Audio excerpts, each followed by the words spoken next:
Jeg skulle liste opp. Hvis jeg mister telefonen min inn, så blir det redd. Hva fikk jeg melding? Men kom da! Jeg tenkte meg det var ikke du. Det er du på! Åh, jeg tror jeg så noe! Åh, så du det? Det var det svistene i det. Ja, det er sikkert datt hjemme, Tommy. Nei, jeg må inn igjen, jeg da. Jeg vet ikke om jeg tør å gå og holde telefonen, så jeg kunne miste den. Jeg var for sykt drite. Faen, jeg styrer beinet. Vel på trynet. Jeg var faen så glatt jeg kan være. Hallo? Bank på først. Det er nå er vi redd. Vi ligger svart.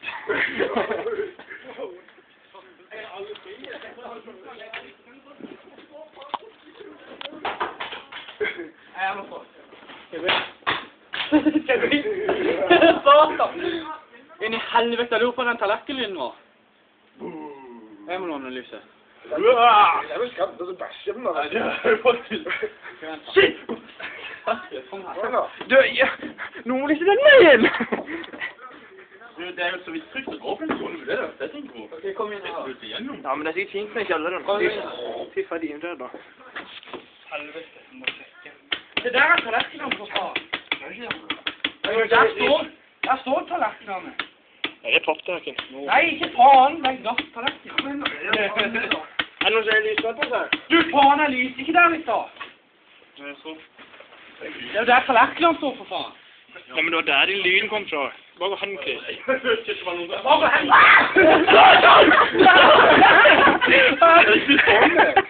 Å, en liten sånn!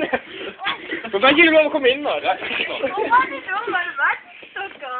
Nei, det er ikke å stoppe. Det er ikke du, han og alle sitter på en gang her. Hvem var det? Ok, så lett meg. Hvem var det? Jeg viser det seg. Jeg skal lukke de ute, det skal du ikke gjøre. Er du ikke klar for å bare løpe inn? Hvem var det?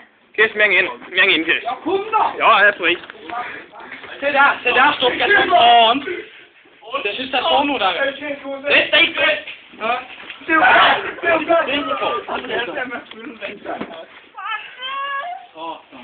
er ikke opplagt. Ok, kan... Ja. Prøv å ripe den lyst. Det er jo bare renovert. Nei, faen! Ja, det var kjæresten din. Nei, det var ikke... Ja.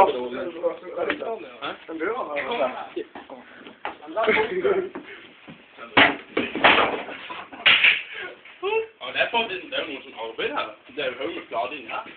Ja, det er en narkoman som ikke har hatt noe å gjøre. Gå. Skal vi henge en klart da? Hva inn i helvete? Det er noen som er budd her. Er det ikke det? Jeg har faen min bare... Hva da? Suser vi. Det er ikke suser vi. Det er jo bare bilene kjører går, så. Det er dassen. Hæ? Så mye var det bra. Ja, jeg kan ikke passe ikke med dritten. Her er dass og peis på samme sted. Ja, det var ikke så lurt. Det er luksus du har Det det. var jævlig sted bare. Og lys opp her, Håkon. Ja, for faen, se der. Er det død?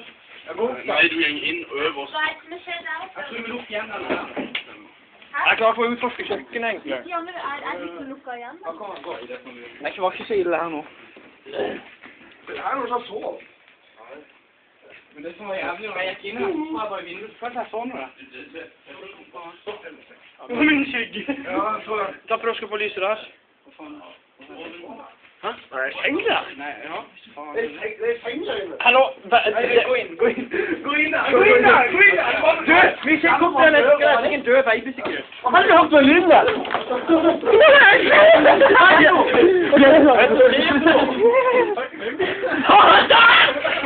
Slutt! Det er en død baby. Det er en liten død baby. Hei, tør du gå bak den døra der inne? Nei. Hallo, han er peis på kjøkkenet og seng på kjøkkenet. Nei. Han er seng på kjøkkenet og peis på dassen. Nei, hvor er seng på kjøkkenet? Han må jo det i full luksus. Ok, gå inn da. Må du gå inn? Så hører du at det er trapp. Det er noen som går. Og sykt å springe. Ikke rett vanlig. Nå kan vi se hvordan vi kjører. Det er gud. Ok, gå. Nei, gjeng ikke inn der først. Så vi går litt fort inn på kjøkkenet. Er det død baby oppi der? Nei. Det er arbeidshansker. Det var ikke en død baby, det var arbeidshansker. Og så skopus. Hæ? Arbeidshansker og skopus. Jaktvåpen! Jaktvåpen! Den ligger sånn.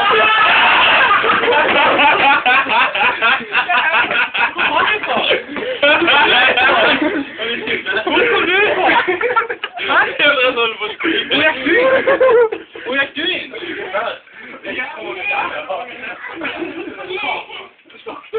Ligger et blåpør. Er det haglesning på rasen? Jaktvåpen for den norske jegeren. Nei. Det ligger spillet på døra. Det er bevæpnet noe på døra. Kan vi... Gå da. Gå!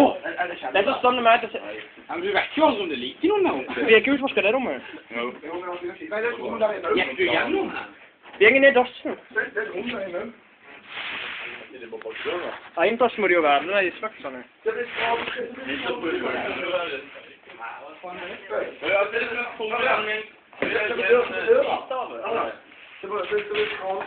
Å, sava! Skrapet bordene på døra. Det er jo ved her også. Ja, så vi flytter litt. Å, ikke sånn. Nei, han er borte død. Jeg tror vi er litt bak oss.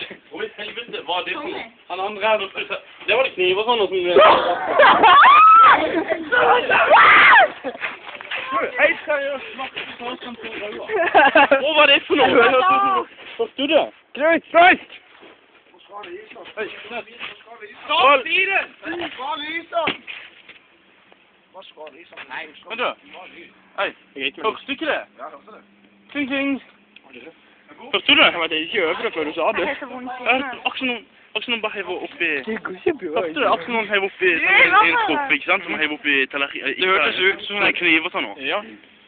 Ja. Satan! Og det er på tape at Susanne banner nå. Du, ditt. Vi filmer at du banner. Det er noe jævlig nå. Plutselig. En ting var det best. Tror jeg vi skammer oss. Kan låne den etter gå opp?